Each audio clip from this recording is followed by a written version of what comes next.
Hello, everyone. I'd like to welcome you back to this amazing series that we've been going through, myself and Dr. Jay Smith, that has to do with the historical criticism of Islam. We talked at the beginning about the fact that Islam presents specific dates related to the birth of Islam and the birth of the Prophet, yet discoveries are contradicting that. Then we talked about Mecca, the historical,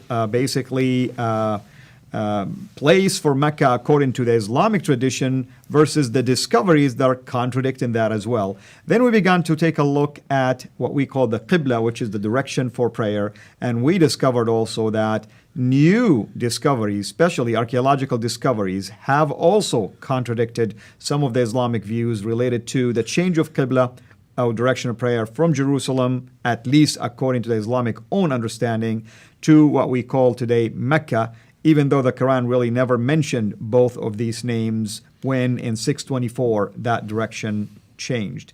Dr. Jay, thank you again. And I think today we have a very interesting analysis that will conclude all of what we have talked about. So I'll give it over to you now. Yeah, let's just review and let's go back up on the slide again. Remember the four Qiblas to get us into it. The first Qibla, up until 706, every mosque was facing Petra.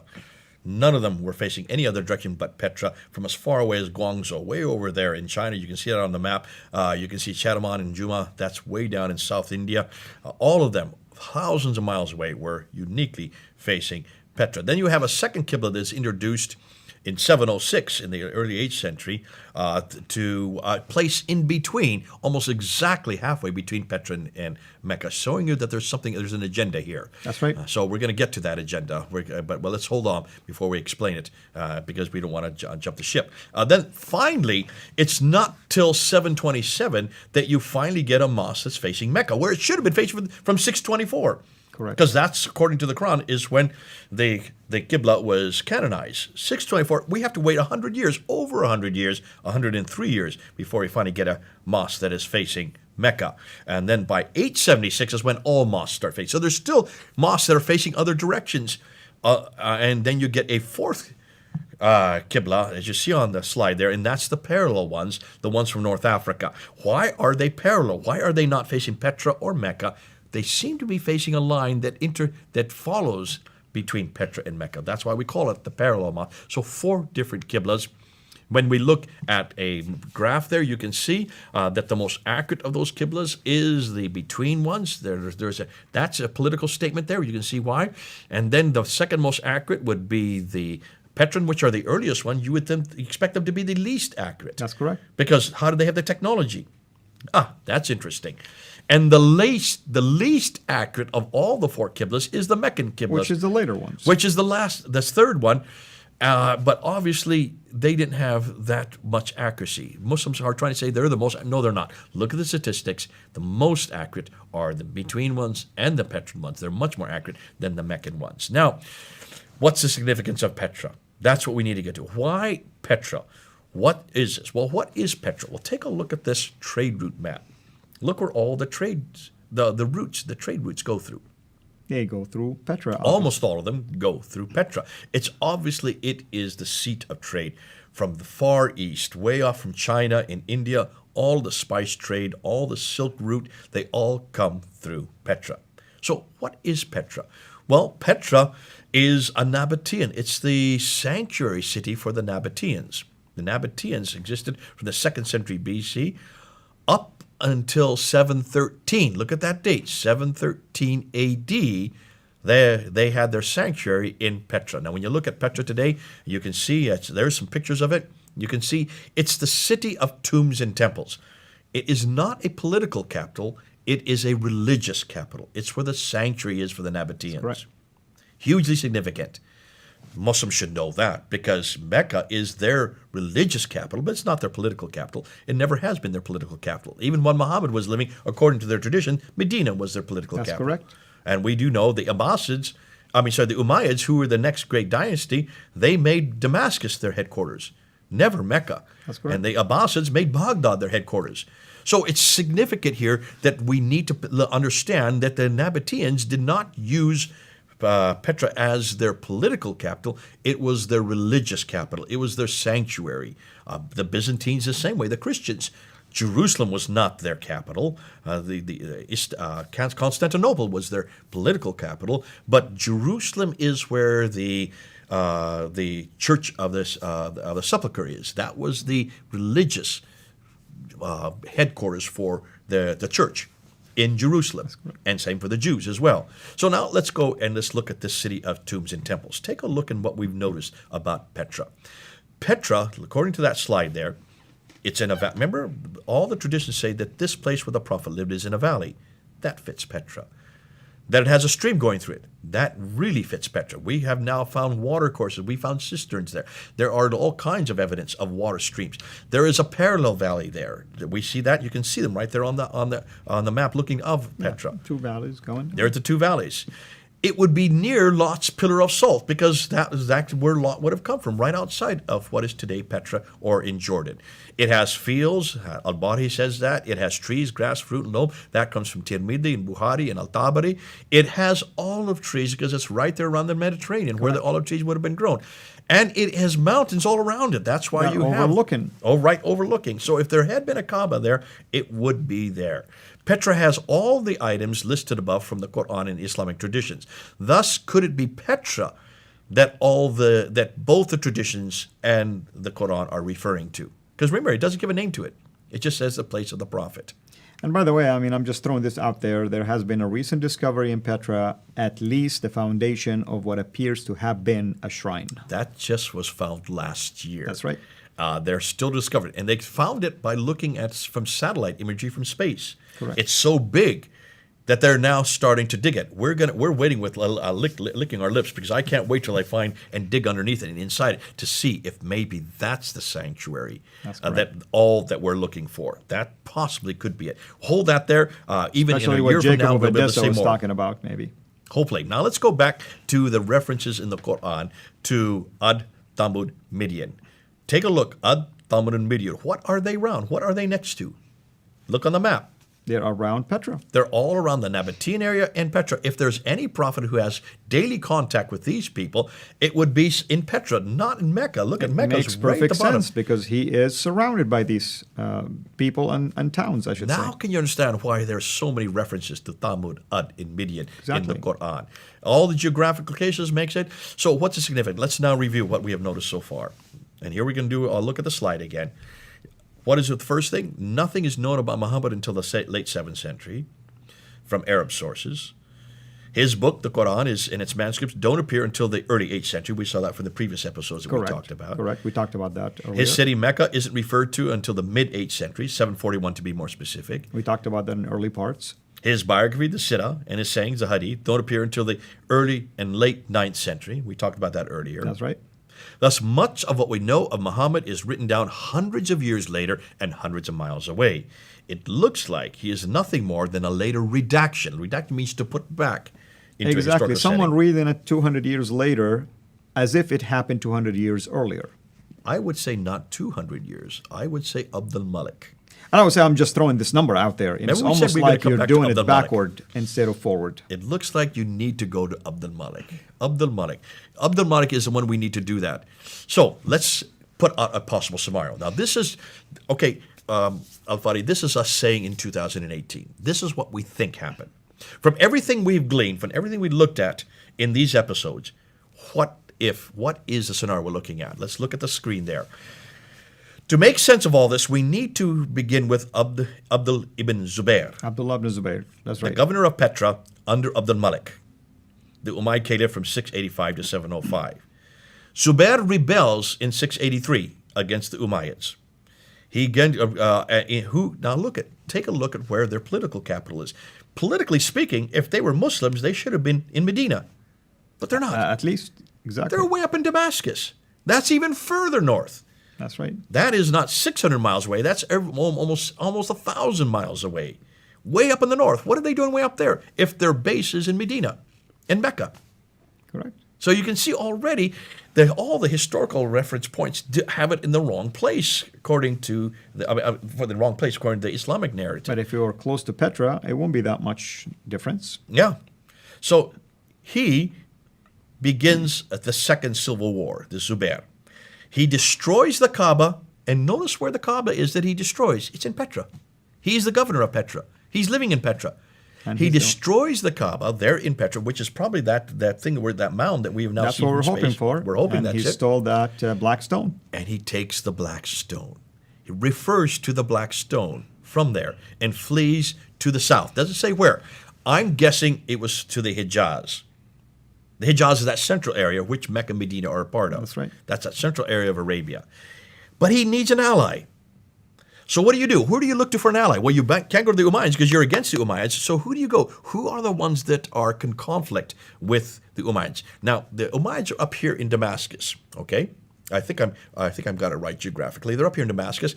The Abbasids are over here in Baghdad. They were the vestiges of the Sassanid Persians. Correct. They had been defeated by the Arabs. They were absolutely upset. They hated the Arabs who were up here in Damascus. They hated the Umayyads. So you had these two great empires, Damascus, Baghdad.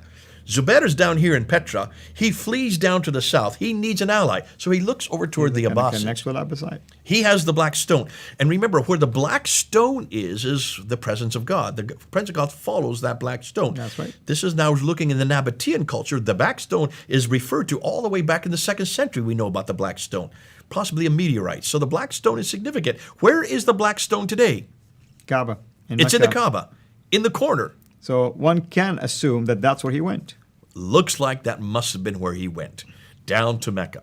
Now the Abbasids over here, and they are allying themselves with this man down here, and you can see this now. There is a contest going on. And let me just clarify. I mean, I know some people will look at this and say, you guys are really exaggerating. We're not exaggerating anything. We're taking data and we're making now plausible assumptions based on that. Okay, so the Abbasids, who are in control of Kufa in what is today Iraq, join this rebellion and support Zubair. Now, let's take a look. Let's look at the map and you'll see what we're talking about. Can you see where Baghdad is? Can you see where Damascus is? Those are the two black circles.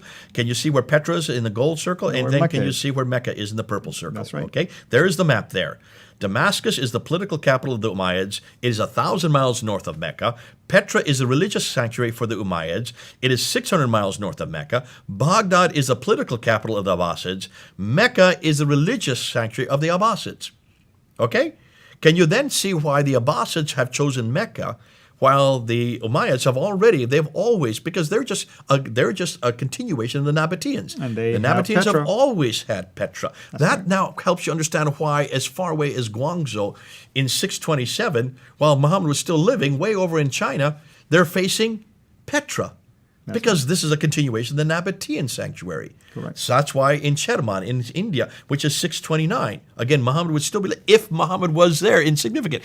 We're going to show that Muhammad's not significant. Nonetheless, can you see then why they would be facing Petra? They're just continuing what the Nabateans have always done. And remember, the Nabateans were traders. And when they traded, they also instituted and introduced their temples in the far-off places, including places as far away as Canton and, of course, Sherman in India. That's correct. Okay, now let's move on, because if that is the case, let's jump back now to these Umayyads. Remember the Umayyads, we do know about them. In 661, they take over, they introduce their caliphate. We don't know anything about Uthman or about Abu Bakr or about Ali or about Muhammad. We don't know of any of the first four rightly gated caliphs, Abu Bakr, Umar, Uthman, or Ali, in any other sources outside of the Islamic traditions. That's correct. So are they even historical? We don't know. We do know about the Umayyads because they wrote about themselves.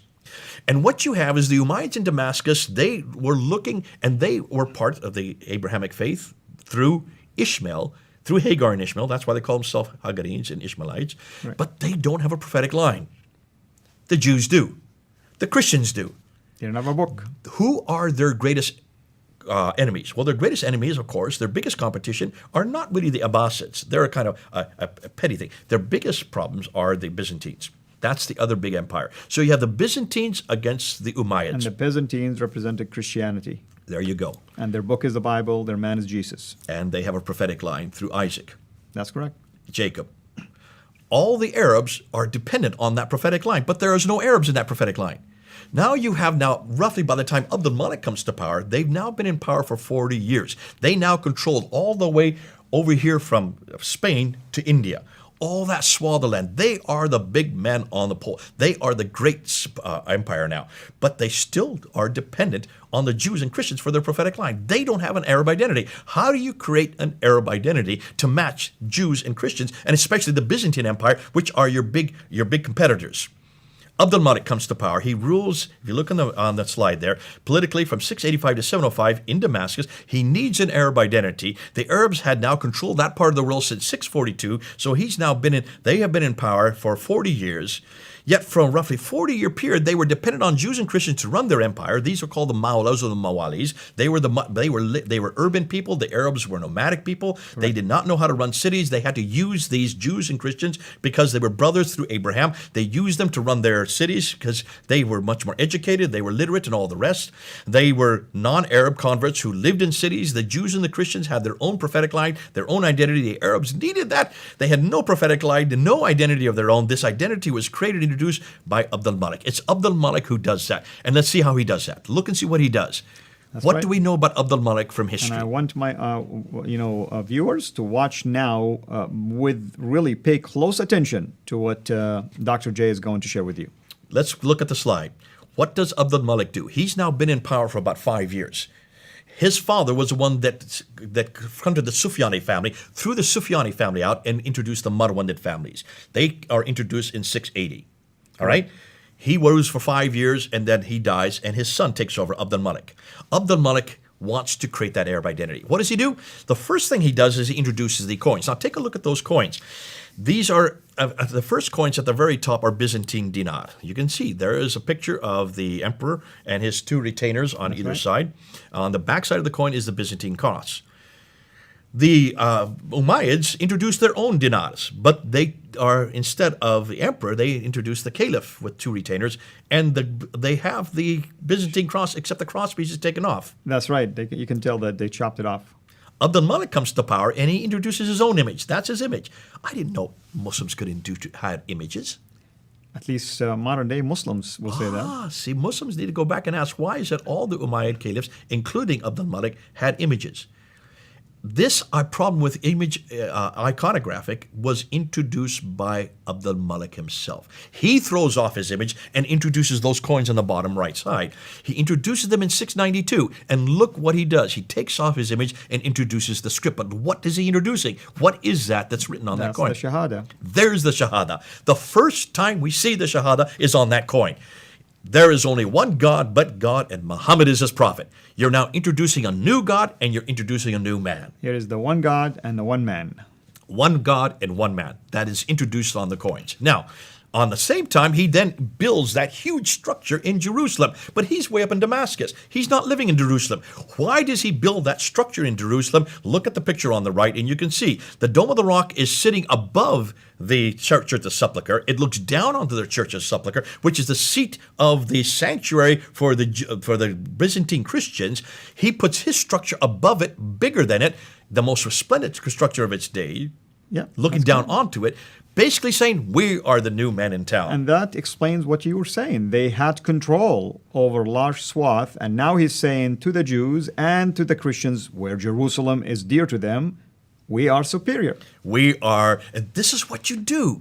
You show it by having the greatest structure. They're built by Byzantine architects. That's what the Ottomans did, right? That's a thumb in their nose. When they were in nose Turkey. at them. And it's built using their same architectural structure, the same design.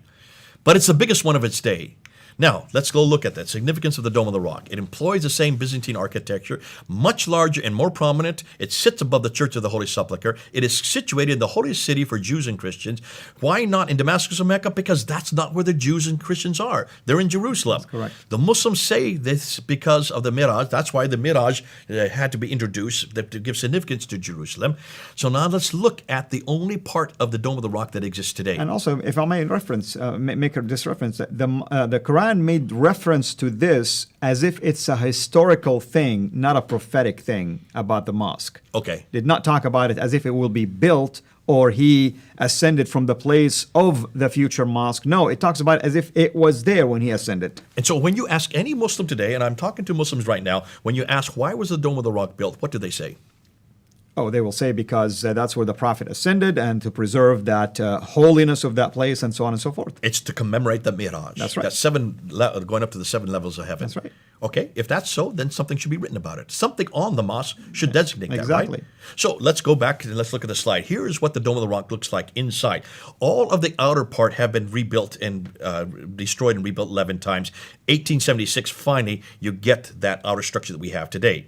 But the only original part are those 2 inner ambulatories that you see there pictured at the very center of the building.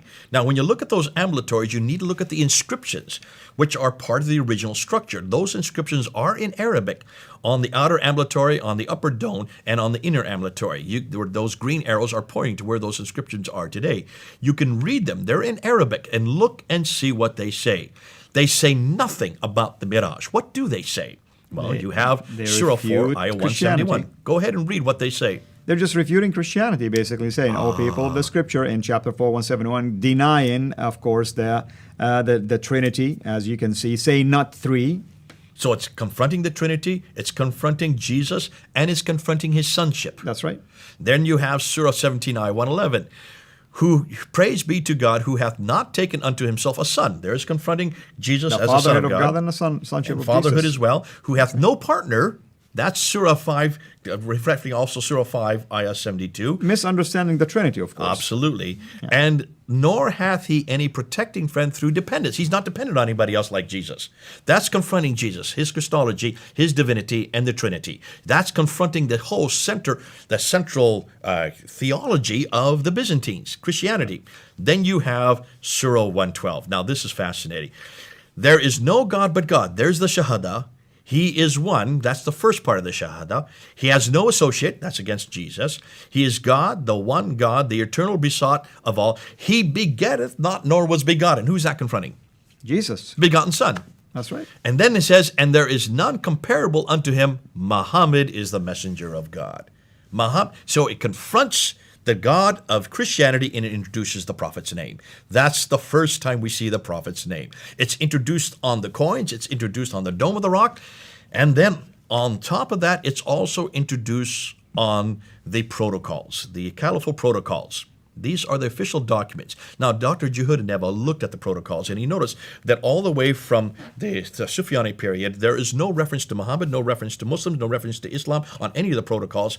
There's no Shahada there. There's no reference to any Quran until 691. That's the date. The dates of the Quran, the Dome of the Rock is being built. That's also the year before the coins are introduced with the Shahada on it. That's correct. In 691, almost overnight, the Shahada is introduced on all the protocols. And from that time on, in 691, every protocol starts with the Shahada. So, beginning with the Dome of the Rock, it's the largest structure than any other Arab structure. It's facing the Arab sanctuary, Petra. It incorporates inscriptions against Byzantine Christianity. It introduces the faith Islam. It introduces the people Muslim. It introduces the Prophet Muhammad. The Caliphal protocols change overnight in 691. Then he mints new coins in 692. So he replaces the images with Arabic script and introduces the Shahada on the coins. So now you have it on the structure of the mosque, you have it on the coins, and you have it in the protocols. Right. The Shahada is introduced.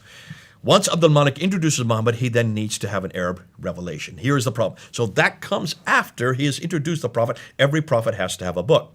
The earliest Quranic texts are on the Dome of the Rock in 691. The earliest Quranic manuscripts begin to appear during his reign. The lower texts of the Sana that we talked about in the former episodes, that's in the late 7th century. The Quranic manuscripts begin to proliferate during the reign of his son Al-Walid from 705 to 715.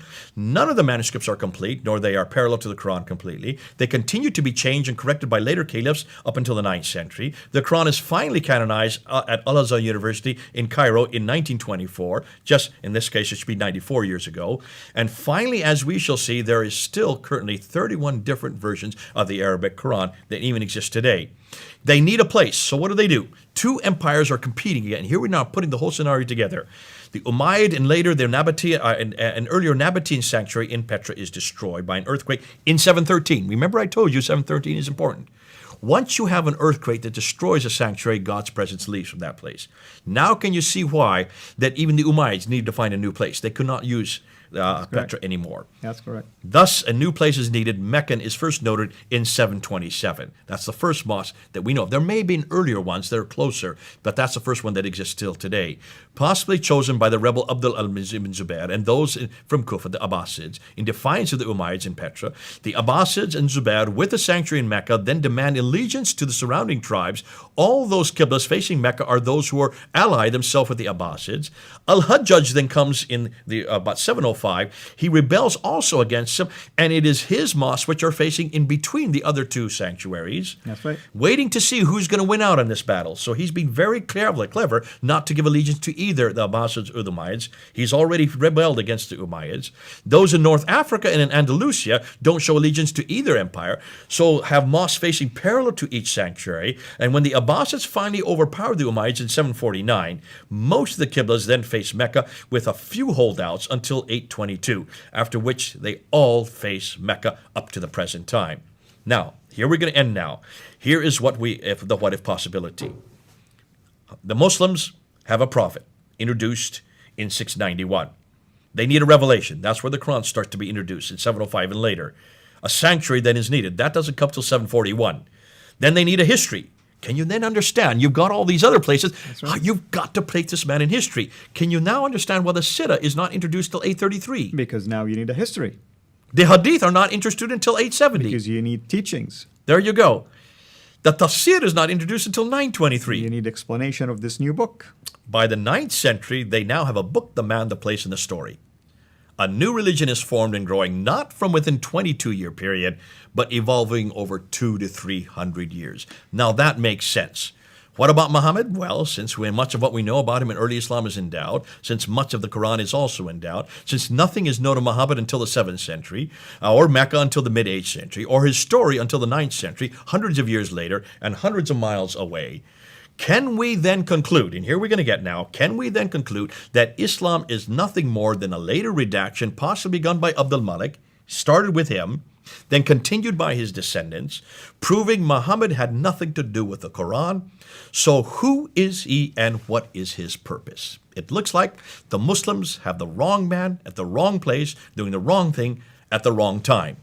One more slide. What about Jesus? Let's end with Jesus. Amen to that. How should we critique him? Using the same historical criteria I've just used for Muhammad and Islam.